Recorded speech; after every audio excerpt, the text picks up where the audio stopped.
Well, hello and welcome to A Walk with Tilly. There she is. Come on, girl. Well, okay, so this is an interesting day in the light of what's been happening. It seems our wiggly piggly Prime Minister has finally conceded that he's going to go. It's not as plain as it would appear. There's still doubt. He's still in the office, but he has said that he's going to make way for the party to select a new leader, which is, I suppose, something. But I don't quite know how he's going to manage to. He's a never say die character. Never quit, never surrender. And he managed to give a resignation speech without saying that he was resigning. He's definitely a good linguist. A liar, provably, a proven liar, continual liar, habitual liar, compulsive liar, which is definitely not something that should be a quality that the leader of a nation exhibits. So him going is fantastic from that perspective. The fear is who will replace him. Suella Braverman, so far, is the only person as I speak to have definitely put a hat in the ring. She is probably worse than Boris, so that wouldn't be good, because she is deeply flawed herself. Happy to lie for Boris, lie for her own good, so that's definitely not a good thing. But somehow he's still there, and I'm not quite sure how they're going to extricate him from the position without actually electing a new leader, which will take months. Now, this could be nothing particularly to be too concerned about. It could just be he wants a party at Chequers, which is the rumour. But there's something about that man that makes me think he has... you can swat him, but you don't knock him down. He seems to bounce back up where you least expect him to be. And there's something that's been concerning me, that Keir Starmer has been saying if they don't get rid of him, then he will call a confidence vote in the government. And my limited experience of Conservative MPs and their habits would suggest that firstly, they don't want an election because a lot of them are in shaky seats and they know it's going to be a tough election, full stop, whoever's in charge.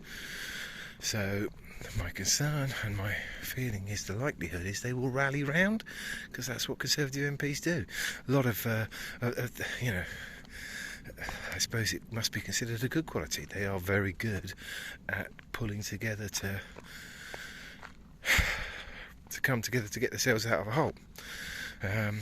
But the problem with this is if Keir Starmer is foolish enough to call a vote of no confidence, then the Conservative Party, because they don't want an election, will be forced to back Boris Johnson, who is still in office, which means he could quite legitimately turn around and say, well, you've all backed me, I'll stay, I'll carry on, I'll continue in the role, I'll do the right thing, you know. And that's just ludicrous. But it's possible. Because he'd have a legitimate argument. He could stand up in front of people with his 50 odd other people and say, well, listen, you just backed me. You've backed me, and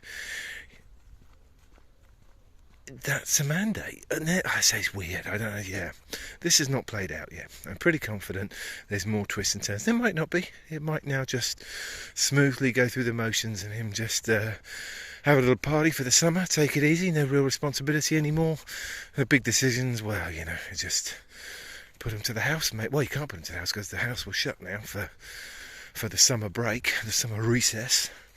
But yes, I think he'd probably really enjoy it. Perhaps do a little world tour, pop out, see a few people in different countries with the full entourage, spend a bit of taxpayers' money, throw a bit around, and but there's just something in the back of my mind that says he doesn't give up. And if there's just a chink of light coming through that door, if he gets the opportunity, he'll kick it back open. But we'll see. Let's hope he's gone, and one of the less unpalatable candidates rises to the fore. But certainly let's just hope it's not Suella Braverman, because there's not much good about her. She doesn't. I don't think she will. I think it'll be one of the others. But let's be honest. They've all supported him. They're all tarred. There's very few. There's the odd possibility of someone coming from the backbenches, but the others, they've supported him. They're complicit in his life. They're complicit in what he's done. They know that they are as well. And anyone who's that complicit isn't good for the country. You know, partisan politics aside, if it was the boot was on the other foot and there was somebody that I don't know, perhaps it's just I don't feel that way about it.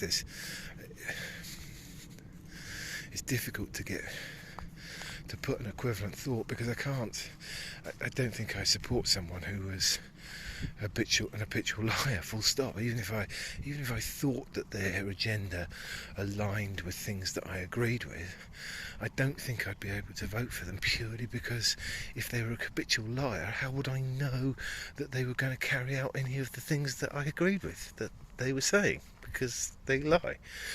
So, and anyone who's going to go and lie on behalf of a liar is automatically a liar themselves, so they're tarred with the same brush and the same problems. But anyway, that's what I think for now. Be interesting to see over the coming days what of those thoughts come to, if any of them come to fruition. But we'll see. Anyway, for now, it is a beautiful evening. I can give you a little panorama of, look at that, there's the moon. What a gorgeous evening, look. It's one of those evenings that makes you glad to be alive. And Tilly's having a nice walk too. Anyway, bye for now.